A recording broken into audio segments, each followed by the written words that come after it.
It's no secret that racism is alive and well in the D&D and video game spheres of the internet. God forbid anyone want to play a non-white elf, otherwise the boomer DMs are going to come in with the, actually, that's a drow comments. Unfortunately, this mentality has really infected the Baldurs Gate 3 fandom and blossomed into a terrible vocal minority that aren't above stealing people's art, characters, and using AI-generated images. How nice of them. It was bad enough when people were taking artists' characters and uploading them to Pinterest or using people's D&D characters in their campaigns without permission. Now we have to worry about people stealing things to make a popular video game even more racist than it was to begin with. A couple weeks ago, I saw a message pop up warning my friend group about a horrible Baldur's Gate 3 mod that was posted to the Reddit thread for the game itself. Those of us who play on PC are no strangers to really weird mods that lurk on Nexus mods, like Mommy Milker's Withers or the Vor mods, but there are a lot of them that are more deplorable than just outright funny. Like when they make Will Ravengard, a black man who is simply just vibing and has done nothing wrong, into a terrifying white man with box braids. This specific mod, which I won't be naming because I don't want any free advertising for them, does more than just remove Will's melanin, though. It literally takes D&D 5e as it is now and completely reverts it back to several Dungeons & Dragons iterations ago, where everyone was a racist stereotype. Nobody had any disabilities whatsoever, and gay people apparently had never been invented. As someone in most of these groups, and as an artist, this is incredibly painful to look at and perceive. Not only did they use slurs throughout, including the use of the hard R several times, they also used the simple word of autistic as if it was a bad thing or a normal verb. I hope I don't have to point out why using racial slurs and ableistic terms is one of the most vile things you can do on the internet. Their erasure of diversity while also lauding their mod as being diverse is incredibly ironic and just makes the whole premise of Baldur's Gate 3 boring. Not only that, this mod only worsens the racism and bigotry of the game itself. These mod authors, who call Redditors more progressive than themselves, which should say something, act as if the inclusion of a canon sapphic couple, a trans woman NPC, and companions that are POC is somehow outweighing the D&D racism that is still in the game itself. Not to mention the very awful dynamics between Orin and the Dark Urge, which has all the pro shippers in the Baldur's Gate 3 community salivating, but that's a topic for another video. The whole concept of goblins being a stupid, often disgusting, and evil race is still very much in Baldur's Gate 3, as well as tieflings being discriminated against for the sheer fact they're racially related to devils. Drow, for some reason, are inherently still evil, and Gortash literally sold Karlach into slavery. Need I say more? Just because you can pick your pronouns, how you express your gender, and be a pretty pink tiefling does not mean that the game is perfectly woke. It only means that it's a step in the right direction and has a lot of work still to be done to it. There's a reason why Wizards of the Coast has gone back and tried to update their lore in accordance with the times. It's because people don't want to be shoehorned into playing a character that's going to be discriminated against just like their player is in real life. This fantasy only reflects reality. Packaging it up with frilly magical bows and being able to kiss a hot vampire elf doesn't change that fact. Most of you that know my content can predict what I'm going to say about the whole generative AI images thing and stealing from mod authors on Nexus. If you make generated AI content, even for a mod that you will not be paid for, you are stealing from artists already. Not only that, you're helping destroy the environment and keeping the poor poor, or making them even more poor. We don't tolerate the use of generative AI anywhere. There's the door if you don't like it. On the topic of mod authors getting up in arms over being stolen from, despite the fact they're using stolen assets already, that's either a massive trolling statement or these people are incredibly delusional.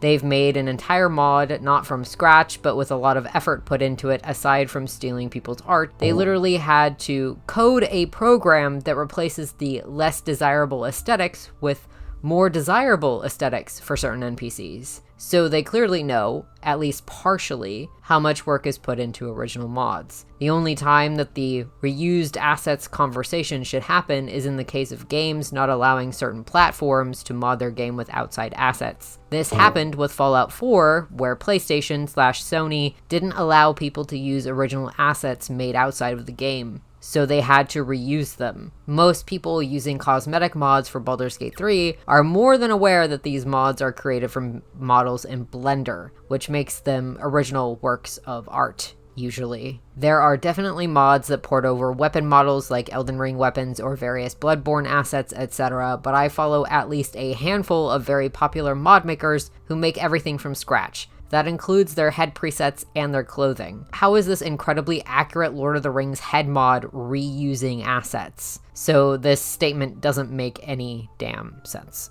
Now, I could be wrong about certain things when it comes to the actual technical mod making a part of this conversation, as I am a user and not a creator of mods. They could use bases for all I know, but even so, as long as these mod authors are not stealing from people and they are crediting where they got things and are using things that are free to use, we should respect the time and effort that they put into making Baldur's Gate 3 better. I love this game despite its inherent flaws, and even though I flinch away from the blood libel that makes me upset as a Jewish person, I know it's a good stepping stone to a better industry standard. It lets us have conversations like this, and it lets us point out the vile things these people do and say, hey, let's not do that.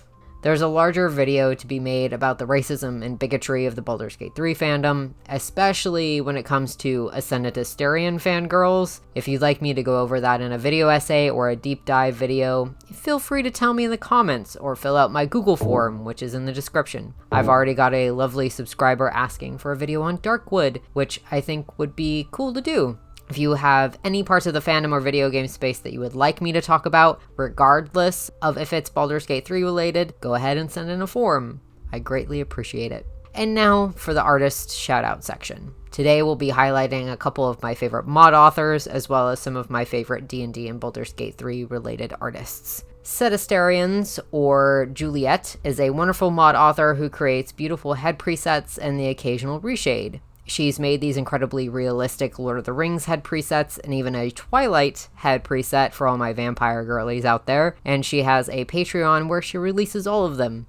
You can find her on Nexus Mods, where she uploads almost all of her presets and reshades, and she also takes on commissions if you're looking to get your Tav or Dirge exactly how you imagine them. Mantis is an incredibly skilled mod author that I am so happy I found on Nexus Mods. I eagerly awaited their new preset drop at the beginning of April, and I gotta say they did not disappoint. They make absolutely gorgeous head preset mods based on their own interpretations of Tieflings, Elves, Lord of the Rings characters, and Game of Thrones characters. They have a Patreon where you can support them and get their head presets early, as well as see their whips and behind the scenes content.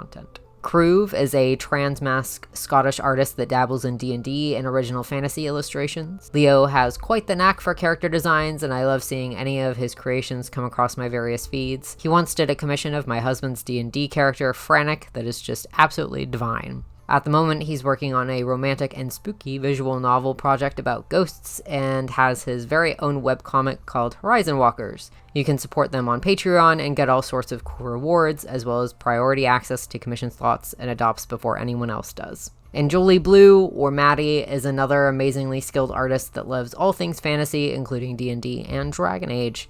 Her D&D character, Archon, is simply too handsome, and I cease to function whenever I see her post art of him. You can throw a few bucks her way on Ko-fi and also hire her for any freelance projects in character design or illustration, or just consider following her and gazing upon her gorgeous paintings. Beiduz is our last artist in the highlights. I could honestly stare at their artwork all day, and you know what? You should too. He makes absolutely stunning character designs and draws fan art of everything from D&D to Dragon Age to World of Warcraft. You can support Bay by commissioning him on VGen, hiring him for any concept art or character art that you might need for your TTRPG project, or just by giving him a follow over on Blue Sky. Thank you for getting through this video and for supporting me during this slight content change. I'll still be posting my art, but just within the context of gaming as a topic or fandom things. These sort of draw with me and commentary videos will still be weekly as well. Again, if you have something you'd like me to cover in one of these types of videos or want me to go over something in a more deep dive fashion, go ahead and check out my Google form down in the description. If you like this pretty Githyanki that I was drawing throughout the video, you can get this portrait of her along with all the other D&D portraits I drew in April for just £1 or $1.50 a month. We have a great Discord community where you get to vote on the NPC pack theme that I do every month, and we even hold weekly streams where we chill and draw together. Plus, there's a bunch of other cool stuff that you can get on top of that. Anyhow, I hope you have a great rest of your day, and I'll see you in the next one.